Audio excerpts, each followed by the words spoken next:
একটা ঝোড়ো হাওয়া উপভোগ করছিলাম ছাদে, হঠাৎ ফোন আসলো যে পার্সেল এসেছে, নিচে আসেন। নিচে এসে দেখি আমাদের আজ ডাইনিং টেবিলটা এসেছে পার্সেলে। আনার সঙ্গে সঙ্গে তো ভাই সেট করতে লেগে গেছে এক্সাইটমেন্টে।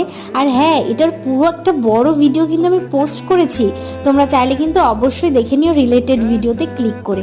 তারপরে আমি সোফার জায়গা থেকে সোফাটাকে সরিয়ে চেয়ারগুলো মুছে নিলাম, মা চেয়ারগুলো ধুয়ে দিচ্ছিল। সোফাটাকে পার্মানেন্টলি ড্রয়িং রুমে রেখে ডাইনিং রুমে আজ ডাইনিং টেবিলটা রেখে ঘরটার পুরো চেহারাটাই বদলে গেছে। হোম থিয়েটারটাকেও ওর পার্মানেন্ট জায়গায় রেখে দিয়ে পুরো ঘর এলোমেলো করে নিয়ে বসেছি গোছাবো বলে।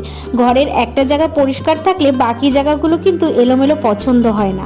তারপরে বাজারে গেছিলাম কিছু কিচেনের জিনিসপত্র কিনে। এখানে মুদি দোকানে আসার সঙ্গে সঙ্গে জেঠু আমাকে কাজে লাগিয়ে দিয়েছে হালখাতা চিঠি খোঁজার জন্য।